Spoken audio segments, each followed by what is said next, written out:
Hi, Year 6. Now, I know you're expecting Agent P to be taken over from Agent Rofer, but he's been called away on very important duty, so you're going to get Parent P today. Now, I currently have a newborn child, so I'm very tired.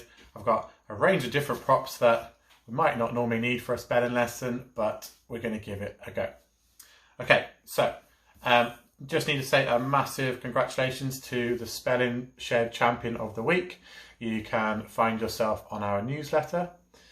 Also, well done to all of you who are continuing to engage with all the online learning that we've got going, listening to the Stormbreaker chapters that we've all been reading, and it's really starting to get to an interesting part of the story.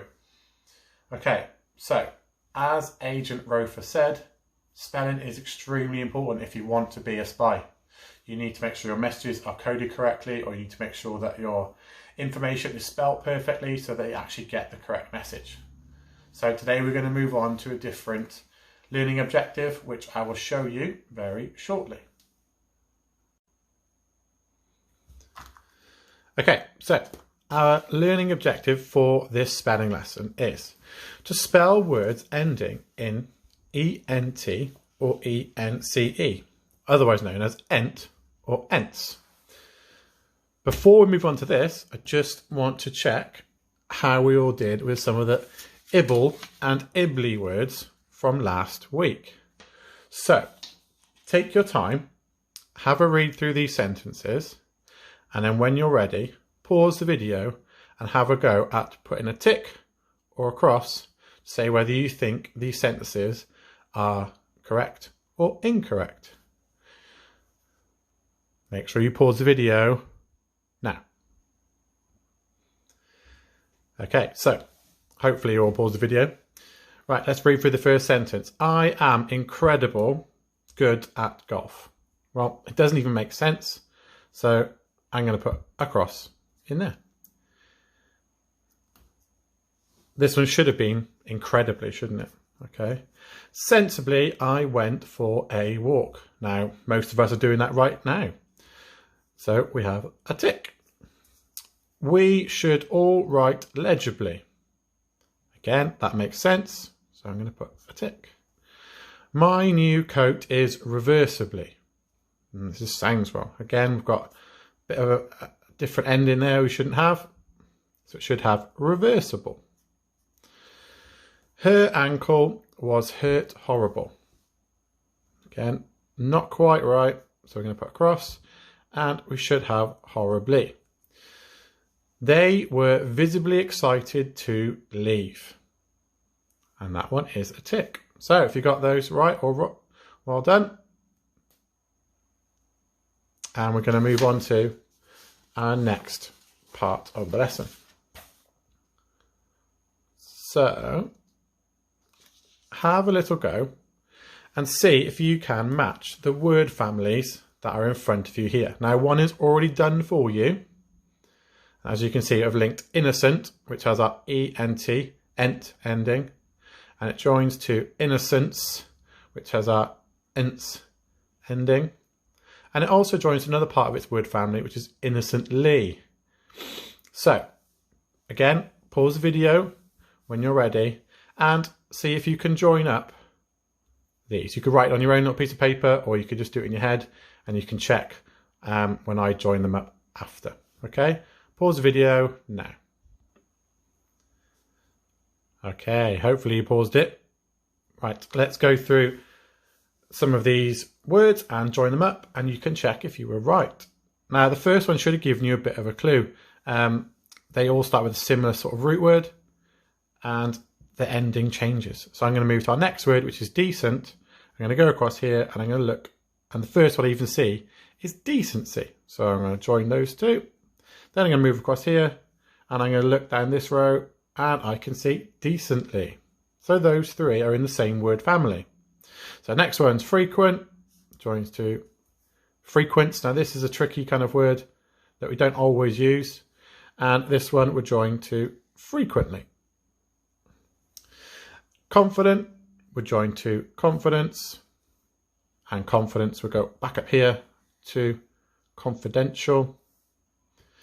And our last one, we've got obedient, which will go to obedience, and obedience goes to obediently. Now you might be wondering what some of these words mean. So my next little task for you based on these words is, can you go and find the definition of these words? Now this is something you can take your time with, so you can go off, pause the video, go off, and you can use a dictionary, you can go on the internet, and I'd like you to go and find out what the word confident means and what the word obedient means. So pause your video now and go and have a little look. Okay, well done to those of you that went off and did that. And my daughter helped me with mine, but she didn't really kind of get the idea. So here are some of the definitions. Confident, it says feeling or showing confidence in oneself or one's abilities or qualities. Obedient, complying or willing to comply with an order or request. So sometimes you might say a dog is obedient, that's why I put good boy. Okay, right, we're going to move on and have a little look in a bit more detail at how you change some of these ent words into an ence word. So we have the word excellent here, and lots of these words with the ent are things that you can be. So you can be excellent, right? And to then, when you change it, it's something that normally that you have.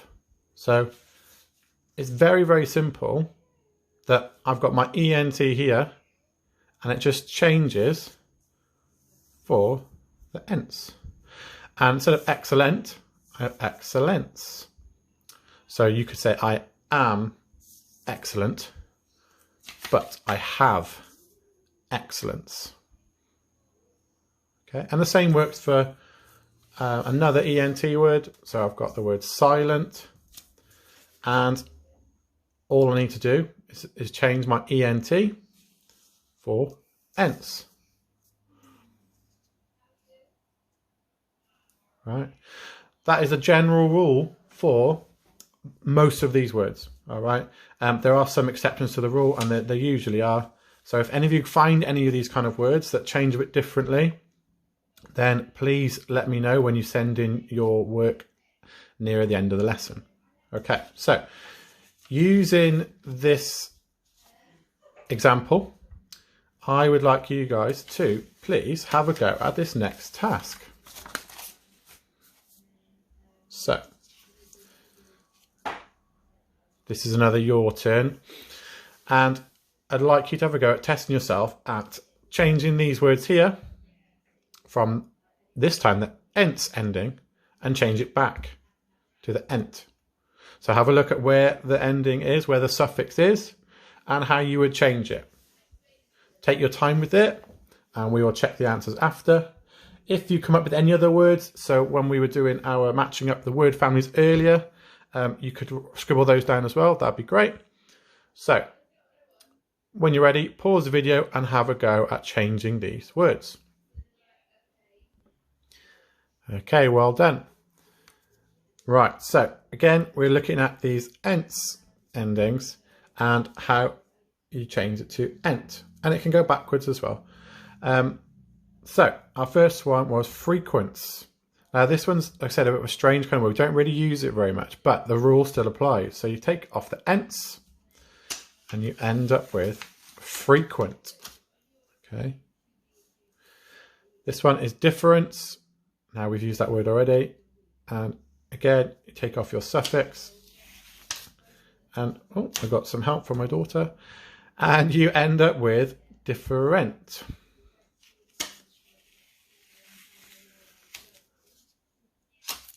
So same rule, ence, ent, and our last one, ence, ent. If you got those, give yourself a big tick. Well done.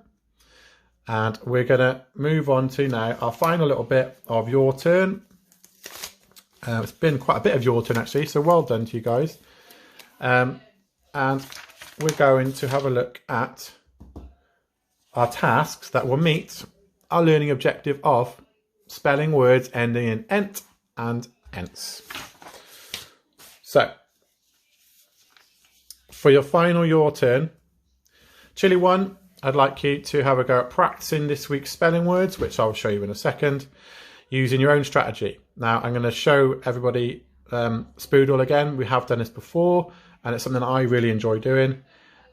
Or you could ask a parent to test you. You could make your own word pyramid. You could do look, say, cover, write, check, and practice them. It'd be nice to have a little test as well. So get someone to test you out and see if you can remember them. Okay, Chili 2. I'd like you to do, if you're doing Chili 2, please do Chili 1 as well. And then can you write some of your own sentences using this week's words and send them in to us. Okay, Chili 3. I'd like you, if you're going to do Chili 3, please do Chili 2, because it'll help you to actually do Chili 3. For Chili 3, I'd like you to write a short spy-themed adventure. So imagine like a mini chapter or a mini little escapade for Alex Ryder using some of this week's words. And you can add in some of your own if you find any more ENT words or ence words, that would be great. Or any of the other spelling words that you've used in the last few weeks. So, once you've chosen your chili, I'd like you to please send your work in to our Year 6 email. And these are your spellings for this week. Now, there's only 10, but I want you to really concentrate on making sure you change the ending properly, the suffix properly, and see if you can get all of these in, or as many of these into your sentences or your short story. And you can also try and find your own ones as well. Okay, so I'll leave it there for a second. So if you wanted to pause the video. Okay, and I'm just going to quickly show you a spoodle that I came up with for some of our words. Now, I did the word silence and I put like a no talking sign. But we even make mistakes. I started spelling convenience, spelt it wrong, crossed it out, turned it into part of my spoodle. So I said it's not excellent. I've drawn a little magnifying glass and I found some evidence, and now I can see it rather than it being so small. I've done different in lots of different ways, and I've tried to make my excellent and excellence excellent, but my handwriting needs a little bit more work. So that's just an example. I'd love to see some of these as some short stories. So if you could please send them in to, like I said, the Year 6 email, that would be great. Okay, well done. And that was the end of the lesson. Can you please also go check out Spelling Shed? There are some activities on there for you, linked to this week's suffix and change of ending, and have a go at all the games. And maybe you will get yourself onto next week's newsletter as our Spelling Shed Champion of the Week. Okay, take care guys, well done, and we'll see you again soon.